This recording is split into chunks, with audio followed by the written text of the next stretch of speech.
Hola, ¿cómo estás? Muy bien, papá. ¿Qué tal? ¿Cómo te va? Sabes que venía caminando por acá y estaba charlando con el taxista. Y una de las cosas que me sorprendió, digamos así, me desagradó, es algo que viene pasando mucho en nuestras calles de Buenos Aires en estos tiempos, ¿no? Que tarde o temprano, por una razón o por otra, el miedo siempre, el tema siempre termina siendo el miedo. Siempre. Un Ujú. miedo, otro, miedos reales, miedos ficticios, miedos imaginarios.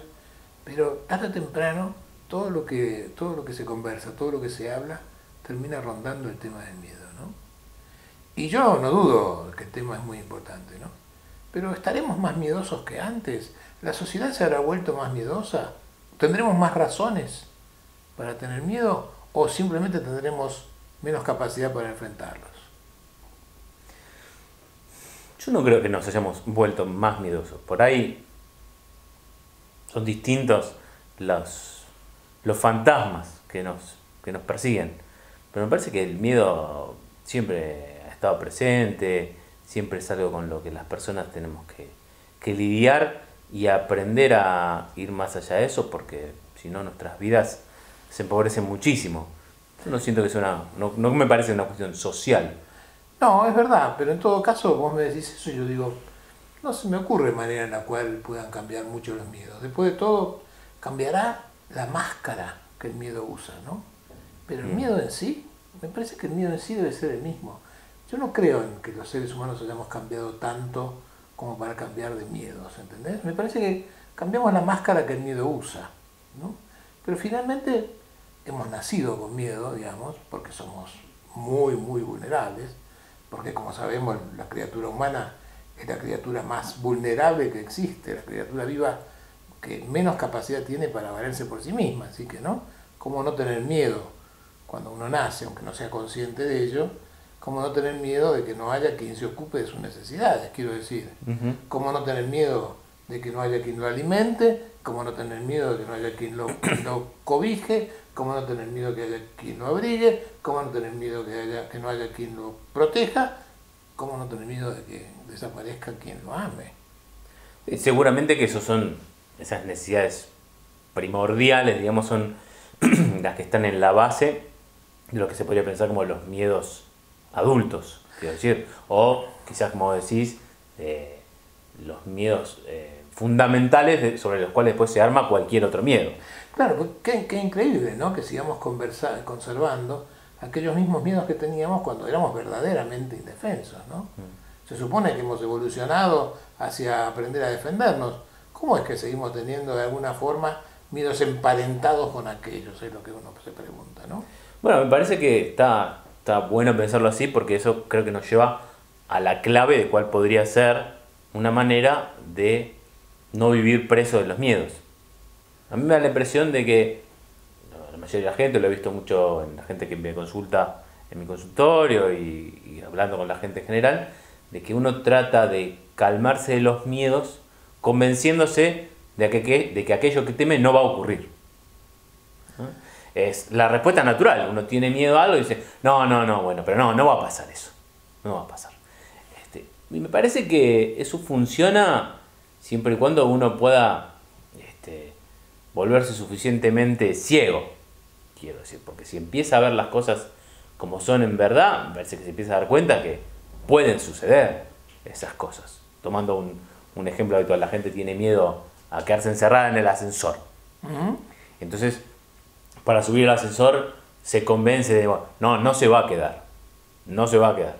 Bueno, y entonces se sube, pero me parece que esa estrategia por ahí logra convencerte lo suficiente como para poder subirte, pero inmediatamente te vuelve a agarrar porque te das cuenta de que efectivamente se puede quedar el ascensor.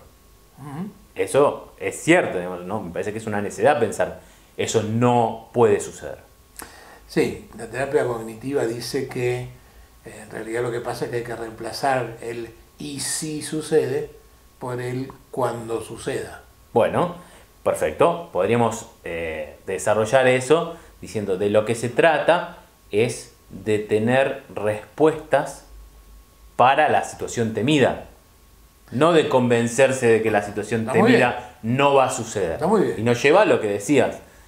Si uno se vive absolutamente indefenso frente a eso, si se piensa como una especie de bebé que no tiene respuestas para eso, entonces se va a llenar de miedos.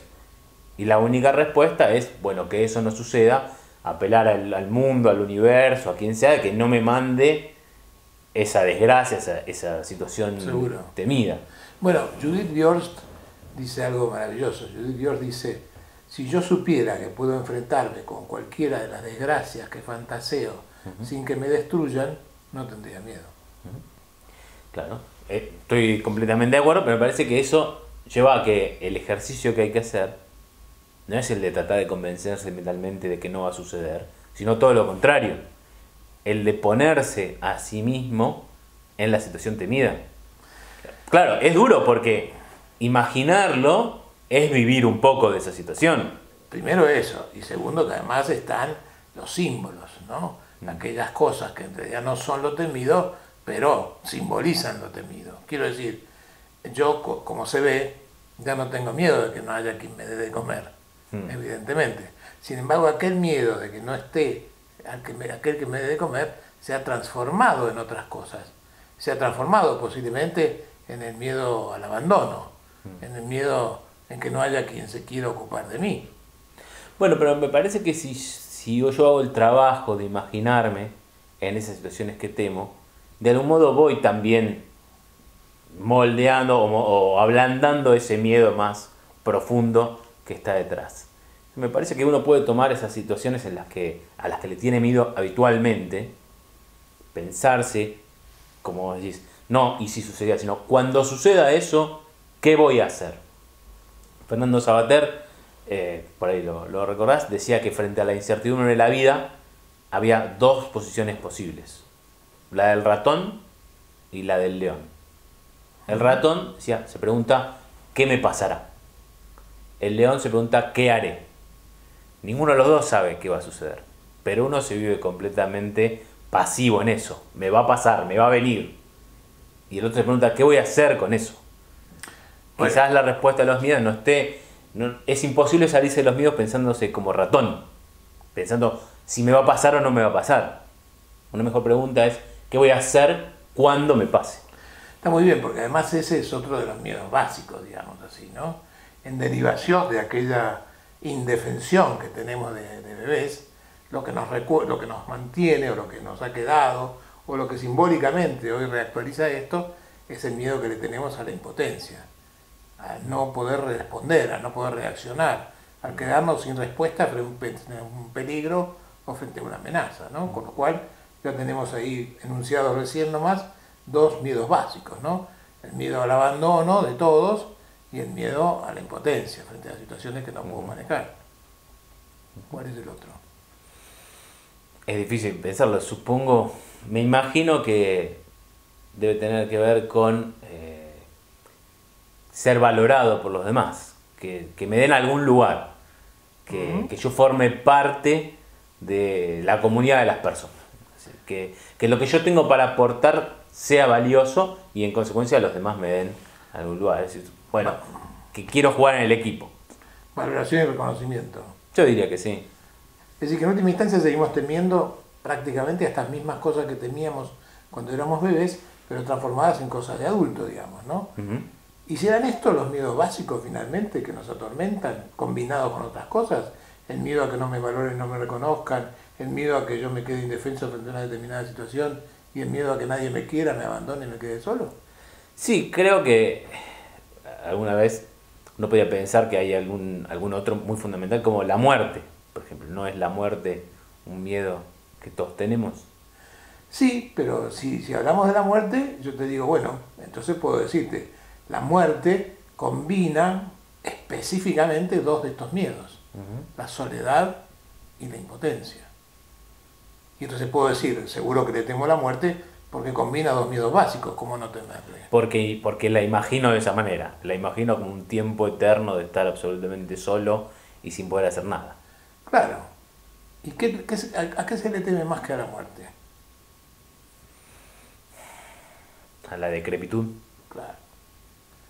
si lo pienso ahora de lo que estamos hablando, diría yo que se le teme más que a la muerte, porque la decrepitud combina los tres miedos.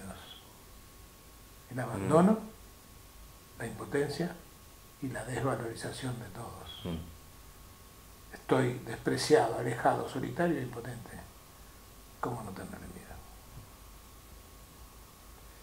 Bueno, por ahí es quizás el ejemplo más difícil sería, bueno, pensar ahí, en esa situación, qué respuesta uno podría dar a eso, en lugar de pensar que no me pase, porque como eso es algo que nos va a pasar a todos, entonces vale la pena, es como un buen punto para no pensar en que no suceda, sino en qué respuesta voy a tener.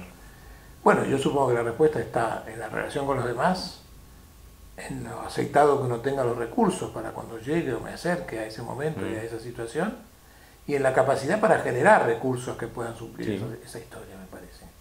No en vano, digo yo, no en vano, los griegos y los romanos, cuando la muerte era poco castigo para el delito, condenaban al sujeto al destierro, porque el destierro era peor que la muerte, porque ni siquiera tenía la historia de el recuerdo de los demás, ¿no? Feo tema el de los miedos, compañero. Sí, terminar con el destierro es duro. Pero yo me quedo con esto, con la idea de que más que evitar hay que tratar de entrenarse a uno mismo pensándose en esas situaciones.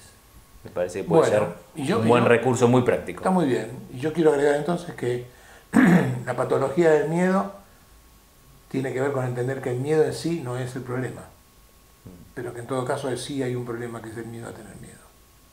Y el miedo a tener miedo es el que me paraliza para pensarme capaz de enfrentar la situación que temo.